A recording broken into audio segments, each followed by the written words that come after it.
Get your middle fingers in the fucking air!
Hello everyone, Sony Femboy here, back with another video on the Ridge Racer series, and rocking a new extra thick look this time. Now, how long has it been since my last Ridge Racer review? Oh. Wow. Yeah, it's been 2 full rotations around the sun since I last talked about this series. I really need to get off my lazy ass and do another review.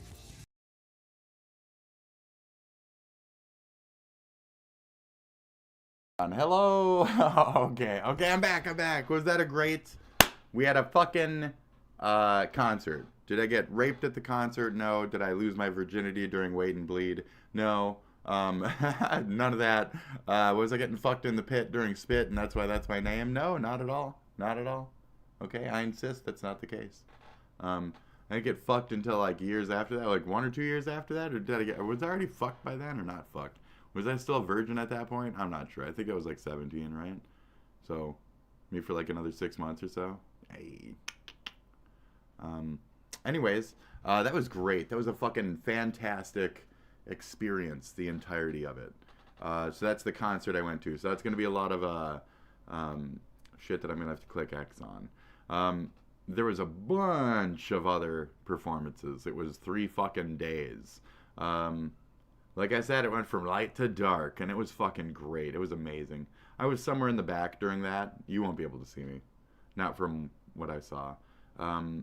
I got up maybe like 2/3 into the crowd, but I didn't get any past that. The front part of that crowd, and especially at night, I did not want to get too close to, because it was like violent as fuck at points and shit too. So I had to like watch out which portions of the crowd I was in, you know. You saw the spearhead and fucking Nazi assholes. So there was like a little bit of a mixed crowd there. They seemed to get along for the most part during Slipknot. I was just kind of keeping my area. Yeah, everybody got along during Slipknot. It was amazing. It was like a way for everybody to communally vent their stupidity. So that was first album material. Wasn't that fun? Yeah. They didn't even have fucking Iowa yet, I don't think. I think it took like another year for them to crank that shit out. So, fucking fantastic, dude. It's really good. This, I don't know, I just pulled it up. Anyways, where were we?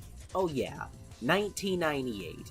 Aside from being arguably the second best year in gaming history, P1 went on to become the best-selling PS1 racing game. I have to make like 15 different stances. I gotta make a dragon and then make him do a bunch of different poses, right? I'll do a saber spark thing, and then you people will respect me. Because as is, you hate me. So I gotta start doing post-produced content and make myself into a furry thing. So I'm gonna be a spit-lathen dragon. That's what I am. So gonna need a lot of spit and snot and like farts, right? I don't know how you make a fart in terms of like as a visual, but I think we're gonna need some farts. Is that a new fucking yes? Instead of talking about farts, oh yes. Back and left oh yes. Okay. Oh Dolan. Ooh, Dolan Dark even fucking. Oh my god. And there's a new. Oh my god. The Everyman Ever talk show episode 2. We got Chris Chan in the corner. I don't know if that's a good or bad sign right there. At 88, so, you know, wasn't he the German one, too?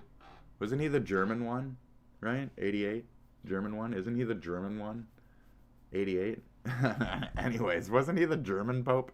Anyways, let's see here. Ooh, this looks nice. Whoa, whoa, whoa, whoa. Bum, bum, bum, bum, ba-da, bum, bum, bum.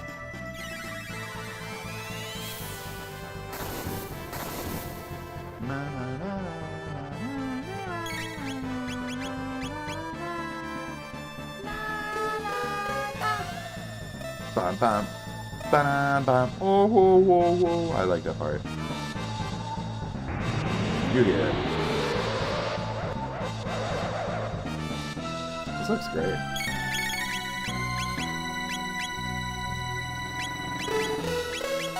The like super zoom in is kind of weird, but it's fine.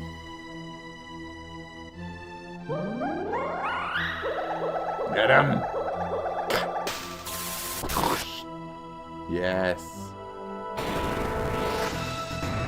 Bum, bum, bum, na, na, na.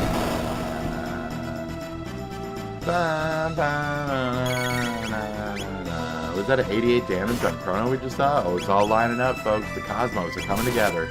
That's right, Hitler's gonna be reborn anytime soon now. Hitler's gonna be reborn.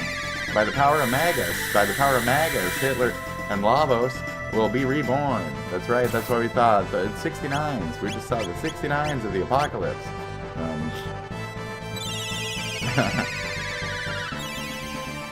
Da, da, da. Whoa, whoa, whoa, whoa. Great. Yes! Ooh, I like that one too. Swordspire. Swordspire is fucking sick, dude. It's a good move.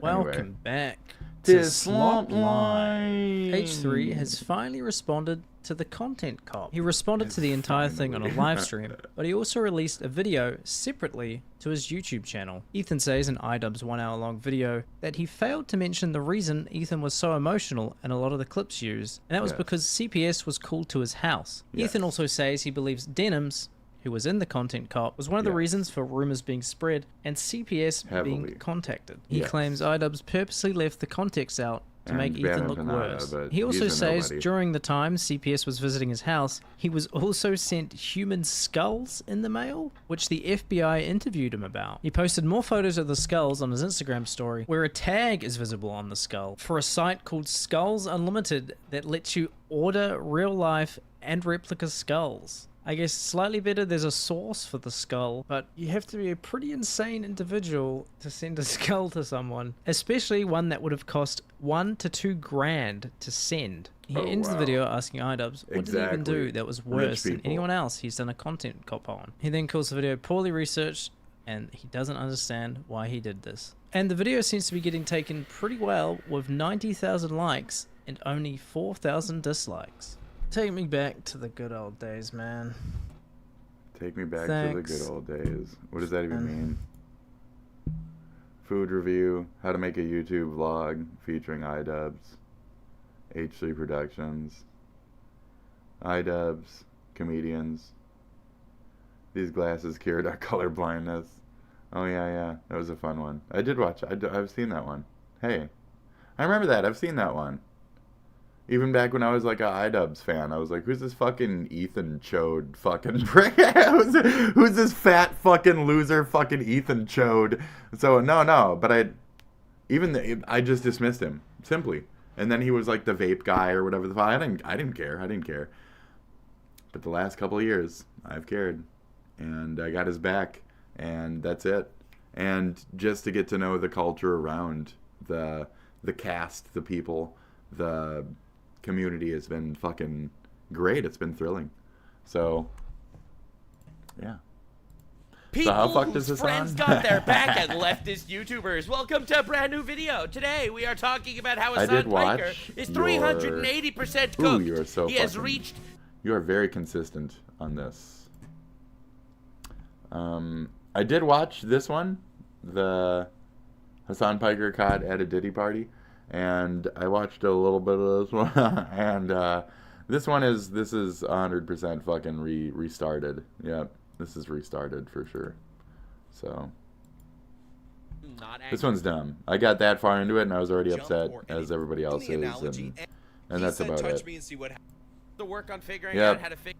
Touch me and see what happens. Well, great.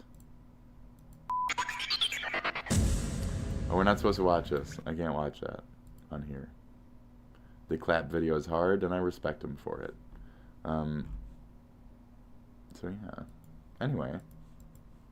That glorious level of cooked, a zenith of cooked, some would even say, 380%. It's like medium, you know, almost now, rare, for those rare, of you medium keeping rare. up with the drama, Medium rare. Hassan Piker was 370% cooked when his boy, Lapdog, and cuckold Ian iDubbbz Jomba made an entire video throwing his ex-best friend under the bus to satisfy his new overlord and meat master. Then Hassan Piker ended up getting exposed for going to Diddy parties. This is true. I have covered it in this video. If you want to see that deep dive. That was incredibly fun. I didn't even expect that. Most of what was that? I'd like my Hassan well done, please. Meat master. Anyway. That's great. my Hassan videos are talking about why he's a political, dangerous person, inciting people to violence to murder American senators, American people, why I think he's dangerous and a terrorist supporter, and honestly, maybe possibly should be investigated by the FBI for some reason. Hey, whatever. However, For some reason. the unexpected curveball that God Just for sent some my reason. way was he also went to Diddy parties, which is potentially one of the greatest twists of all That is time. such a good fucking... Try to be a leftist political It's such a good streamer, not a reveal, sex pest. right? Challenge level impossible. So anyway, hey. this is They're everywhere, to be fair. It's all the rich folks. Crash out. Now, it's all the things fucking got rich even and powerful crazier people because and shit. Hassan So. reacted to There you go. Ethan reacting to the Hegseth. content cop. For those of you unaware, Ethan's former best friend, iDubbbz, made a video on him, calling him out, tried to expose him and ruin his life because he wanted to suck Hassan meat. And Hassan had some nice things to say in regards to Ethan destroying that content cop. Now, to be clear, I also destroyed that content cop. I made a 2.5-hour video basically breaking down and annihilating the bullshit points that they were making because Hassan is evil and a terrorist supporter and likes terrorists. Now, as someone who doesn't like terrorists, me, I'm very excited to hear what his incredible takedown of anyone that criticized him. It's very exciting. Anyone that criticized Hassan is immediately No, getting I'm sorry. shut I'm down with sorry. his response. I saw this in your trending, dude. What is this? What is this shit? Baddies Midwest. What even is Baddies Midwest to begin with? What is this shit? No, let's go, bitch. You wanna try to Oh, check no. me over me being boring? I wanna argue with you. Oh no! What did I find? Oh shit! What is this?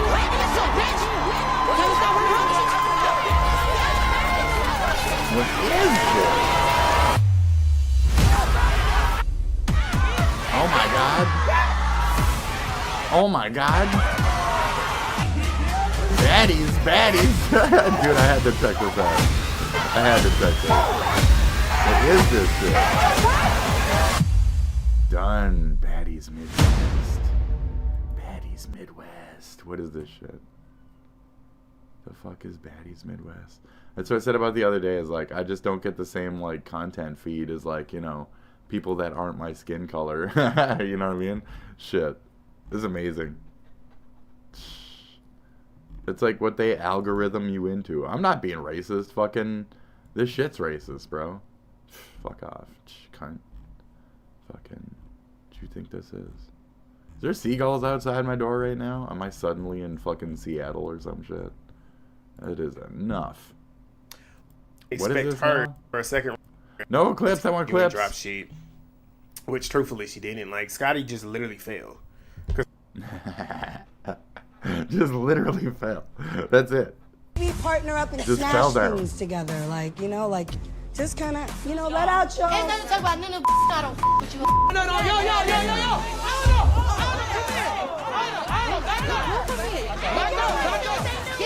Back up. You already hold me one. Nunu came in here way too comfortable.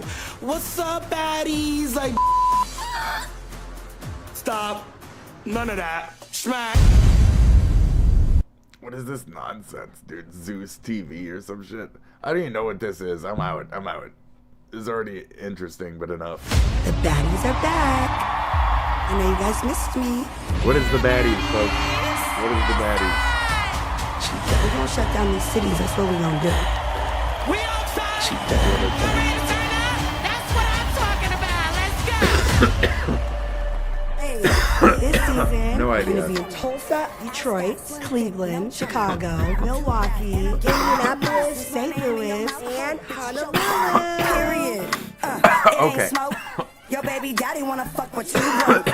A real baddie, bitch. I got my own shorty. So, I wouldn't really say Midwest. You know. I mean, kinda. You know I really hurt cause I'm what that nigga want. I mean, there was one or two places that were mentioned that were Midwest, but not really. Oh, see, we have an H3 coming up. We have an H3 coming up. I gotta get the fuck out of here at a point here. So, I'm gonna just H3. We saw some fun stuff today. We had some fun. Let me know if you liked the show compared to my news dramatic shit shows, right? I know you guys don't like those, right? I mean, I did cover a little bit of a thing. I might cover a little bit of this too, but we'll see. Beetlejuice on NES Game Boy. Coming to a system near you soon. Purchase the greatest motion picture movie of all times video game. That's right.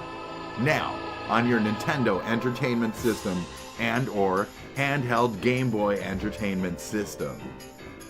Watch amazing juices of Beatles as he runs, stomps, glomps, gets keys, and fucks right off. The bio-exercising ghost with the most has recently been dug up and booted out on screen once more. By the way, these games fucking suck. Nostalgia-fueled sequel that, if I'm being very generous, the best thing I could say about it was I didn't hate it. But it did rekindle something in me, because I was once upon a time a very big fan of the original movie, but took little to no interest whatsoever in the wider franchise it tried to establish, with comics, toys, and a goofy cartoon for children. But video games, well, video games are a different matter entirely, and as the 1990s dawned, 2 games would appear, both developed by soon-to-be legendary developers. The first on the Can't be hitting the fucking as you see, is torch, a dude. Platform caper that The feels fuck? like I've been Is that a Super shark? Mario Oh my 2'd, God. as it doesn't seem to be a straight film It doesn't tie-in seem like it's or at based all on the in line with aforementioned animated series that had Beetlejuice as Lydia's BFF. And taking into account Rare's approach to NES game development at the time, which was very much quantity That's all you got for the quality, exit? Just this it again? wouldn't at all surprise me if this was originally a random platformer before they acquired the license. There was potential in this game in the hands of a more competent studio, but overall it's a needlessly difficult, obtuse platform bore fest. Yeah.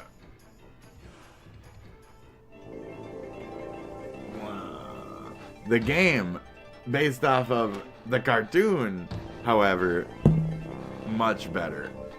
Yo, Lydia, what's going down? It's like a spook convention in here.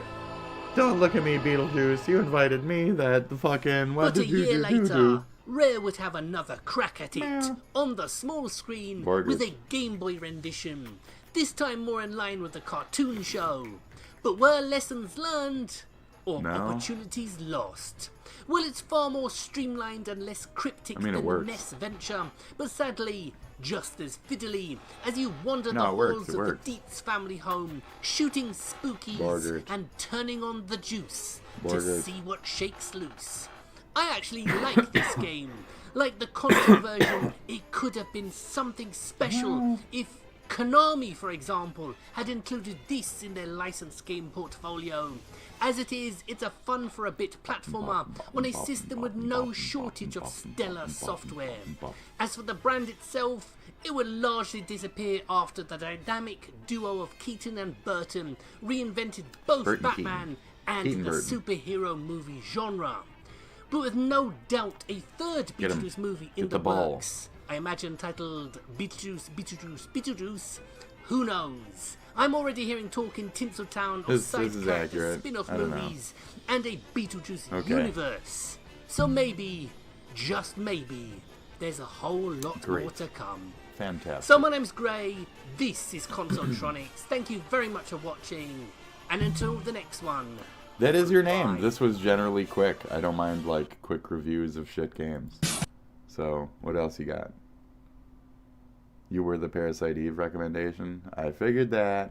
I'm just going to toss you a sub for now and see if that shit floats back up my day. Oh my god. Oh, I'm sorry. It's time for a sponsored. I hate these. These are sponsored, folks. Mr. President, God, that the was Pope loud. has died. Sorry, that was really loud. The Pope died. His throne is vacant. Rest in peace. Newberg. What happened to the guy? You've got it. I didn't do it. Trump is the Pope. He was just too woke. Death by wokeness. You know how Game rumor over. spreads? By X, essentially by me posting lies. That's what spreads them. It seems the responsibility for the conclave falls upon you. Trump ought to make Elon Musk the Pope. Think of all the immaculate conceptions. I call it a Donclave. We're calling it a Donclave, and the president is going to choose Donclave? the next pope. It is ridiculous. his right and privilege as leader of the free world, The Enclave. and They're man coming who for us. singularly brought back the words "Merry Christmas." Yeah. Yep. Government now will take over religion. Yes, let's go. Fuck it. Let's go. Yeah, that's me. Yeah. It's his job to pick the next pope. There's a lot of great candidates for pope on Fox. Who's the next I pope? can name like 5 off the top of my Hey, head. what's the next pope? There's a lot of good treasure ones at on the Fox. Vatican. Maybe I take a run at it. I will be a great pope, and I can do it while I run the Kennedy Center and be president. Pope Don. I can already drive a golf cart. He told me he would make me Doge Pope. 1 vote for Trump, 2 votes for Trump, 1, 2, 3 votes for Trump. I could use like 200 more votes. Get in there. Find the votes. Find Sembra the che dal votes. Vaticano esca del fumo It arancione. looks like orange È la prima smoke is volta che coming vedo from the qualcosa di Vatican. così First orribile time in in my vita life mia. I've seen Hey, something everybody, so I won horrible. another election. I win like every election. The Never orange lost one smoke. ever. The last pope endorsed civil unions for same-sex couples. This is fantastic. Criticized environmental destruction. Was compassionate to LGBTQ Catholics. Appointed women to high-ranking Vatican roles. And did outreach to non-Catholics. What would a Pope Trump do?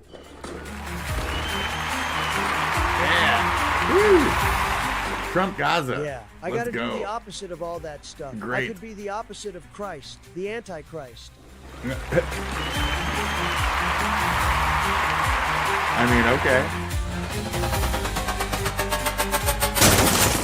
What the Although fuck? we sisters are supposed to be invisible, Marjorie. God has nevertheless Oh, no. given us eyes and ears Oh my and God. toes. Some toes. Let me get 200 hamburgers, Donclave. 300 large fries, a Diet Coke, and for crying out loud, bow to me, I am the new Pope. I really hate that sad loser, Mr. Newberger. That was really good. That was really good. That made me think. That made me think. These are very nice performances you have here, sir. So H3 is live in 2 hours. 2 hours. We're not supposed to watch this on here. Movie theaters before. Movie theaters before. This is the greatest channel I've ever known in my life. This is Red Letter Media. This has always been Red Letter Media. It will always be Red Letter Media. I love all of these. I've watched their things 1,000 times, so many times in my life. The fact that some of these are called spitballs and it has the word spit in it makes me feel like I have a certain kinship with them. I fucking love Red Letter Media. I fucking love them. That's all I got. I can't watch that on here either. So, I didn't really watch them on Kick when I was on Kick either, though. Like, I'm respectful of Mike does not like others watching his shit through third-party sources. You know, so if you're going to watch them here. And watch that shit repetitively, over and over again. Watch the entire, all of this shit. Oh my god. Even like the Suicide Squad seems like recent in my brain. This shit is amazing. Everything here is gold. That's it. It's like one of the greatest shows ever. One of the greatest bunch of fucking weirdos and all that other shit. From your Phantom Menace roots of stupidity and shit to everything fucking else. I've never even seen your fucking movies. I've never seen Space Cop. I've never seen Space Cop. I've never seen Space Cop.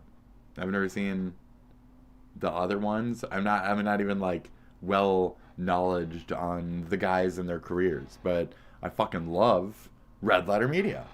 So I'm a whore for this thing. This thing. I don't know about their movies. They're probably great. But I know about all of the jokes that they crack in here. But why haven't I seen the movies? Well, I don't know how to get a hold of them. I don't know anybody who knows them. I don't know how to buy them. I ain't got no money. And I don't want to like bootleg and all that shit. And like, it's my respect thing, right? I'm all for piracy. But if it's current day stuff, I don't do it. And if it's people I really fucking love, I don't do it. Like, I'd rather them get money, and I'd rather those people interested pay those things and see those things and whatever. My fandom should override that, and I should pirate that shit and just watch it on like VR chat or something, but I'm not going to do that. I'm not going to do that. So that being said, that being rambled, this is the greatest channel ever on YouTube. That's it. Why do I feel that way? I just do. That is it. I just do. I just feel that way, folks, okay? That's it. I don't need to explain myself to any of you, okay? I don't need to explain myself to any of you. Melting all those Star Wars figures and melting all those Star Wars figures, showing me all those dumbass movies I'd never watch. Watching you watch current things that I'm ultra not interested in watching, and watching you go see pretentious shit that I'm also not interested in watching. There's so many things I'm not interested in watching that you have already seen, and you guys present that shit to me.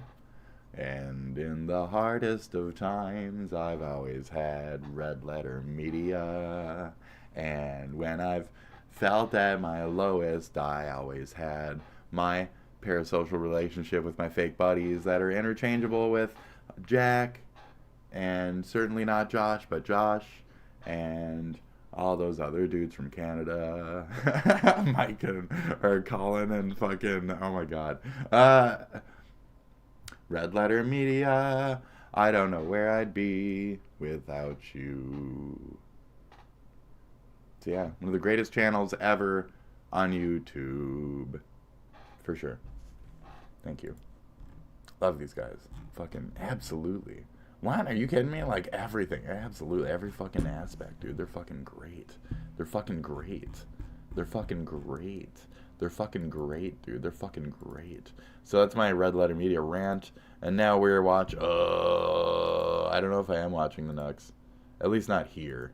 Because, like, I've been over all these things, and we've been over all these things, and I covered the iDubbbz shit pretty heavily myself for a couple days. That was a good find.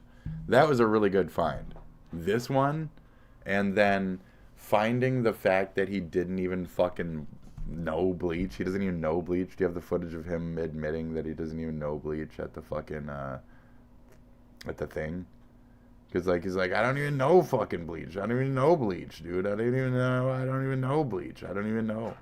I don't know who that is. Who's that guy on the board? I don't know who that is. Oh, that dude's from Bleach. Oh, but you got the sword, but you don't even know the dude.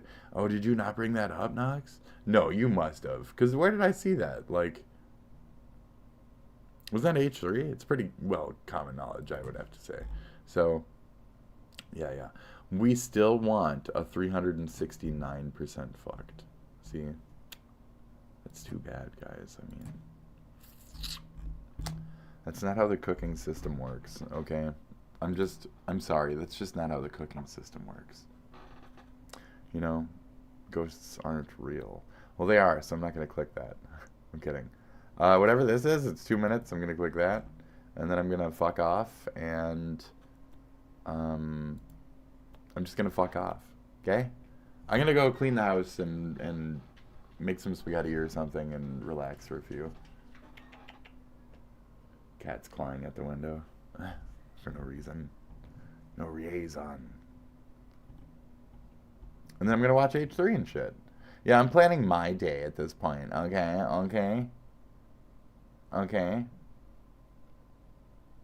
Glass Tiger. Don't forget me when I'm gone. Canadian version. I'm good. So we're leaving. Cat. Well. Papers.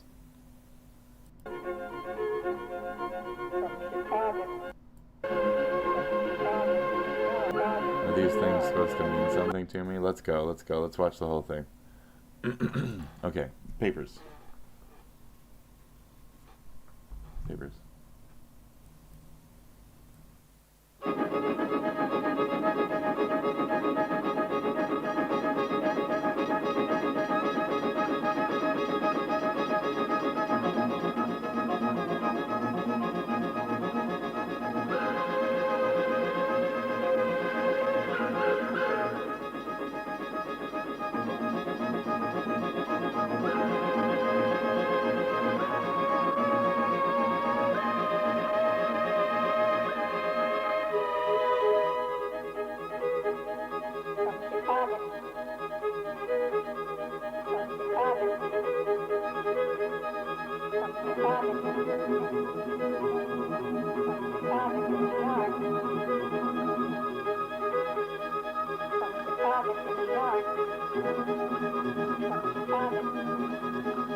That's papers, all right. Person, roof, speech, country, war, enclosure, gate. Person, roof, speech, country, enclosure, war, enclosure, gate.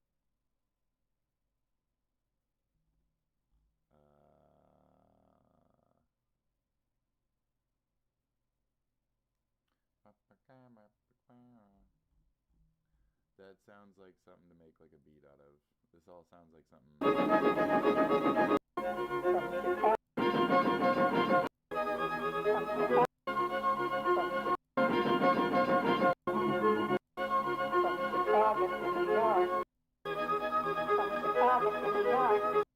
Oh yeah. Like like with the strings, right? You get like a nice string, so extend that string, and then, you know, the rest, it just sets itself in there. I already did it. Na na na na na na na na na. You just tie that shit together, get like a nice heavy like fucking beat to it and shit.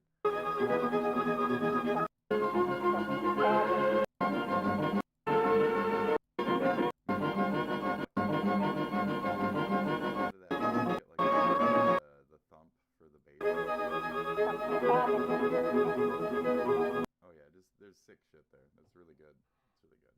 I like that. That was fun. Housing, building, person,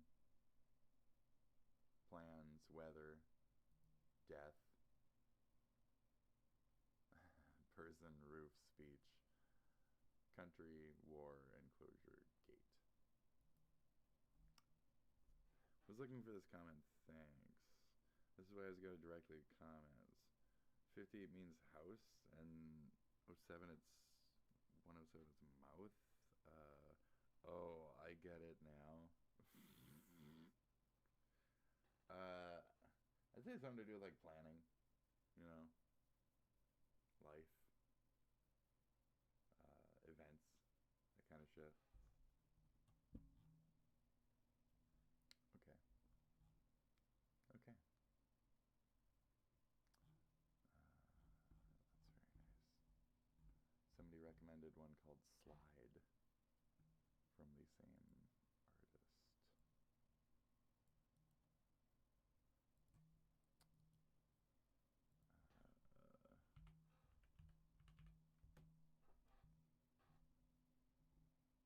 Is it this one? I saw that one in the comment. I don't know.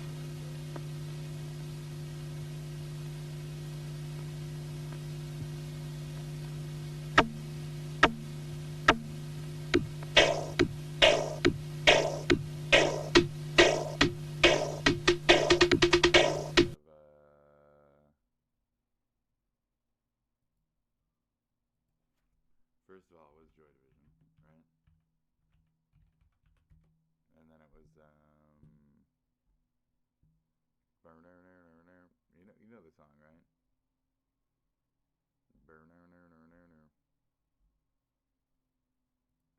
Album, YouTube, fuck you. That's not it. That's certainly not it. Isn't it?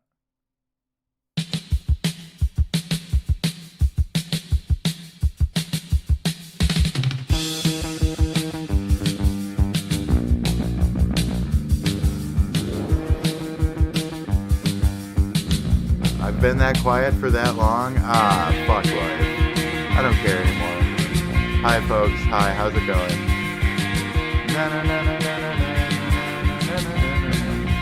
I don't care. I've been waiting for a guide to come and take me by the hand. Guide. Sure, these sensations make me feel the pleasures of another Guy? These sensations spare the insults, leave them for another day. I've got the spirit, lose the feeling, take the shock away.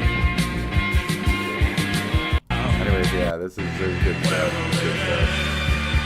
What song was it?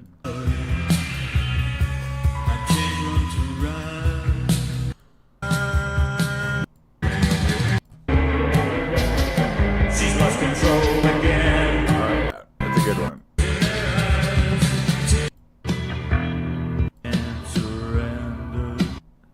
I don't think it's that one. I think it's Closer.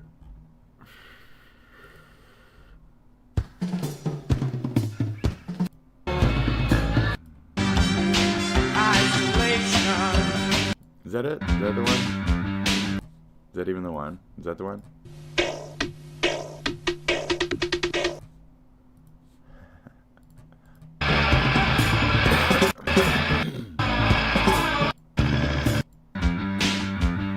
Oh, but the thing's still on though.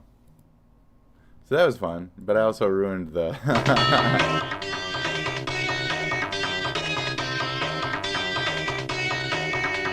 getting so many copyrights, getting so many copyrights, getting so many copyrights, getting so many copythons, getting so many copyrights, copyrights, this'll be another one, this'll be another one. Isolation was pretty good for this, I like that. Dude, yes.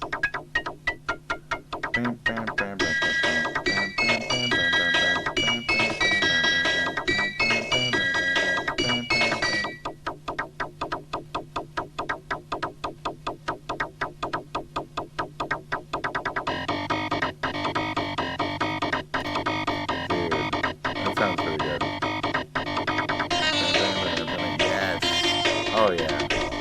Now we're burning some Sonic shit. Now some Sonic shit burning up. That's some good engine fuel right there. Yeah. Very 80s. Very lit. Even these like C shapes. Very 80s.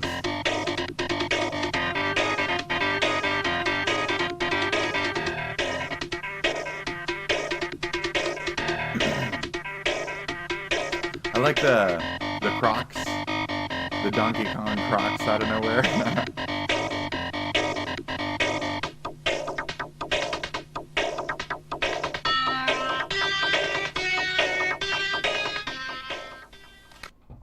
It's good. It's good. It's good. It's good. It's good. It's good. It's good. It's good. It's good. It's just fine. It's good. It's good. What is the Gluron morning routine? Bobo Fug Snuck here. A lot of you have been asking me about my morning routine, so here it is. Oh. It's my new teeth. Snort-worthy smile, if you ask me. So I like to start my morning by waking up at 2 in the afternoon, Stroke it get a out, quick buddy. lift, lick, and lurk in before I go off the and lurk, spend the that's next right. several hours in the woods. And this time is mainly for my free-form lurks. I just lurk like no one's watching. Then I head into town to do some casual creeping. I mean, I'm freaking everyone out because I'm getting in my squirms. But you gotta squirm to stay firm. I forget what I'm doing for the next 3 days and get an office job that I absolutely hate. Spend most of my time hiding in the storage closet, but all my coworkers know I'm in there. The next 26 hours, I'm purposefully unconscious. Come to so I can try on some tuxes because I'm getting married. Love to Ragnora. I'll practice my funeral for 30 minutes, at which point I gotta pretend to listen to someone tell me about a dream they have, but I'm really just thinking about what I'm gonna say. Then, and this is important, I'll just Seems wait very meditative. That's eerily safe. for hours. What am I waiting for? Very a big heap of meditative, nothing. these I'll wait to creatures. wait. I'll spend 2 This minutes trying to Gluron. create fire with my mind, giving me just enough time for a last lurk before the day begins. That's the Bobo way. The Bobo way. Good old Bobo. Yeah. That's one of my cats back in the day. Really fat and orange. So it's really fat, really orange. Falls right in line with that character. It's amazing. So good old Bobo was his pocket kitten. Adorable. I got no time for that, no time. Super Mario RPG. This is not Super Mario RPG. Super Mario RPG. Oh, okay. It is the only one just for me. When I play the game, I get lost in a phase. Then I find out I'm stuck in Gino's maze.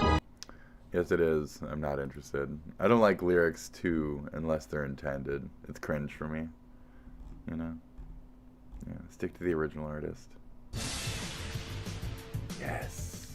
I remember hearing a story in the early 90s of a small British developer applying for a license to develop games for the Sega Mega Drive and put aside a budget of around 20k for advertising before being hit with a bill of 4 million by Sega for the cost of cartridges, with Sega even setting the amount of copies they'd be allowed to put out. Needless to say, the deal fell through, but I mention this because Working Designs refused to be bullied by the likes of Sega or Nintendo and their extortionate cartridge fees, choosing instead to publish games on a much more affordable CD format. This is Lunar Silver Star's story on the Mega CD, one of the first titles that really made me sit up and take notice of the company. I remember hearing a story in the early...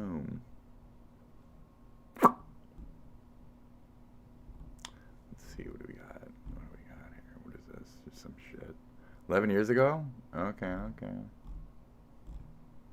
That means I can trust it. It means it's pre-AI, you know? Oh, the death bell. And with that, folks... we're going to wrap this show up, okay? We're ringing the death bell, and I'm going to get the fuck out of here. I hope you guys have a nice day. And that's it. 88 times. 88 times. 88. What is that? That's a lot of numbers.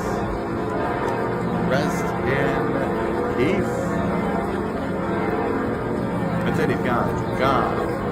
Gone with the wind. Okay? Faded, like so many have. Past. Present. Future. We are here and time goes on. For him it does not, my friend. For him it does not. What are we to do with our time left? Thy bell doth ringeth, thy bell doth ring. The Pope hath passed.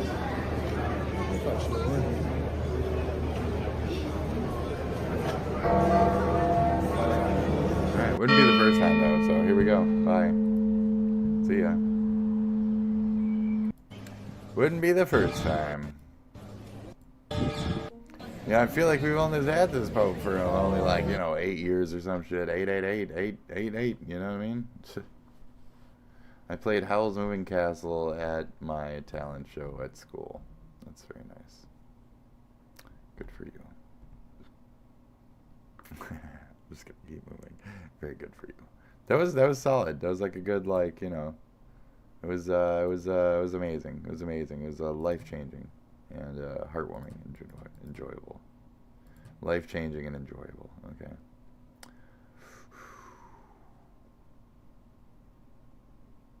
It sounds really fun.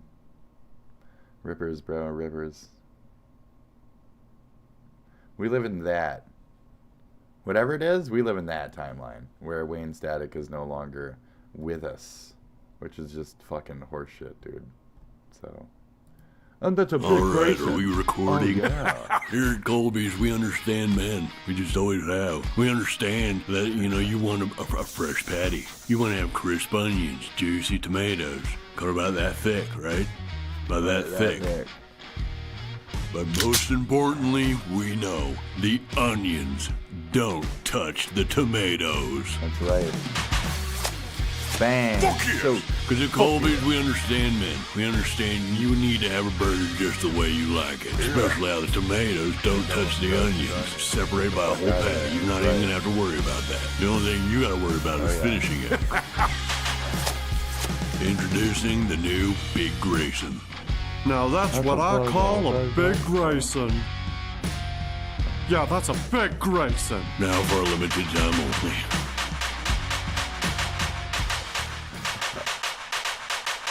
Fantastic. Fan-fucking-tastic. All right, are we... Pope is dead. We ate a big Grayson. We're getting the fuck out of here. I'll see you guys later. Death of a Pope. Pope. Yep. Bingy dingy dingy. Popey dopey dopey. Pope. Poping around. I'll give it a thumbs up. I gave it a thumbs up. You gotta give it a thumbs up, you know. Thumbs up. Thank you for the bright emotions. Your videos are always so botted. Real commenter here. Rippers.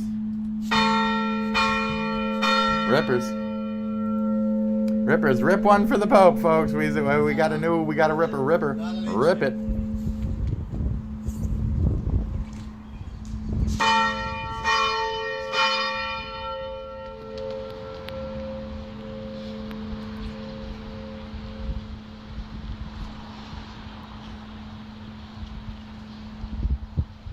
Lights on. Light is flashing and shit. There you go, folks.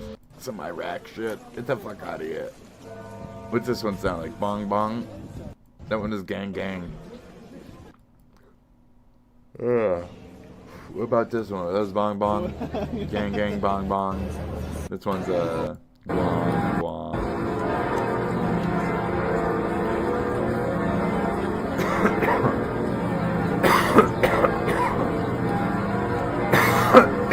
Those are the good bells. Yeah. Those were the good bells. See, Pope out. What the fuck is happening here? We skip forward to generation to the 32-bit era now, and no, we don't. Pope out. Pope gone. I'm gone. We're getting out of here. Whoa! Friend. Turn camera. Ah. 102, take one. Why? With overlap, action please. Ah, the French.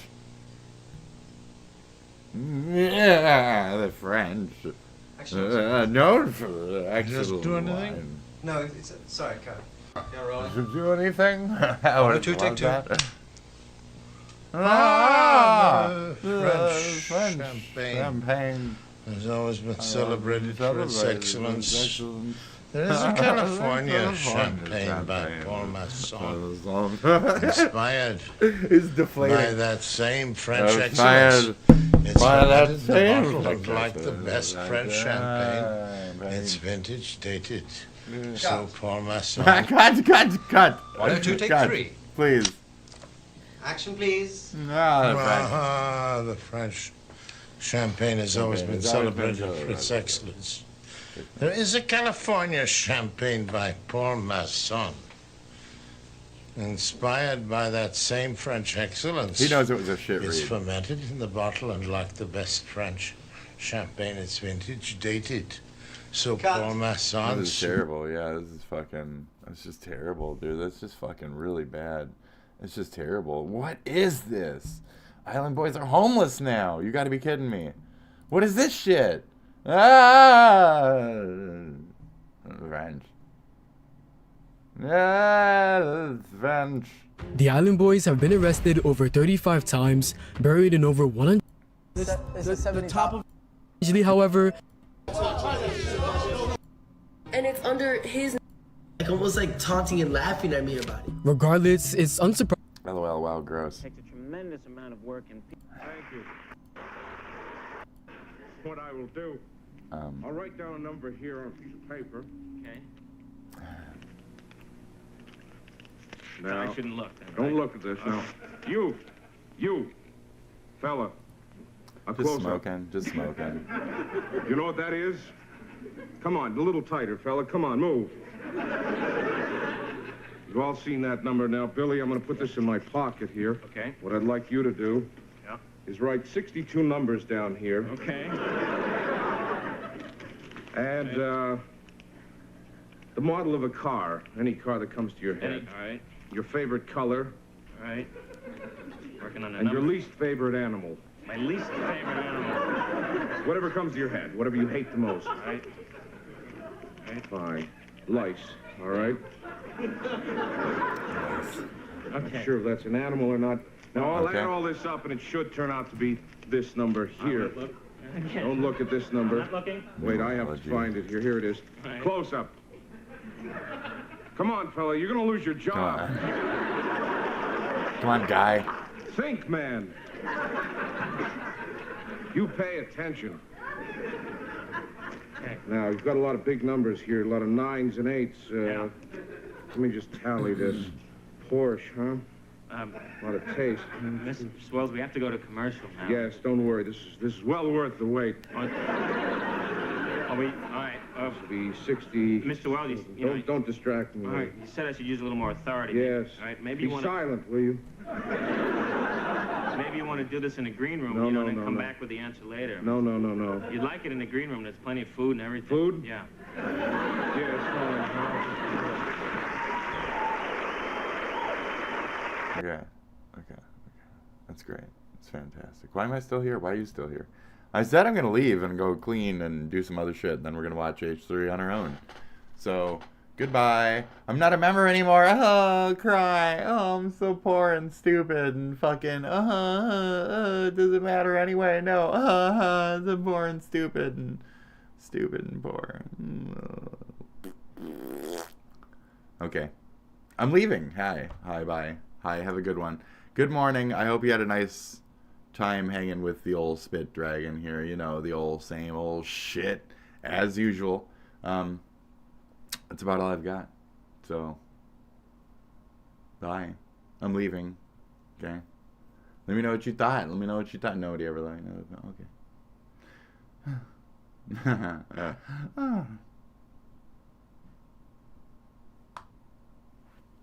Okay, bye. I'm leaving.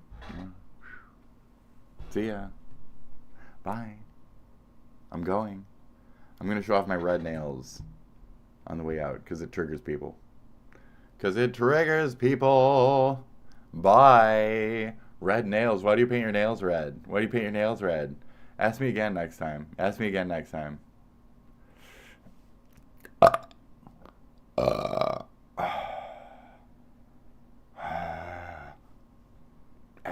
Ask me why I paint my nails red. Why do you paint your nails red? I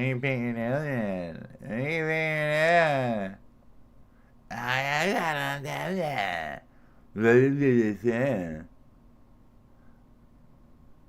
Bye. Why are you still here? You should have left like so many minutes ago. You know?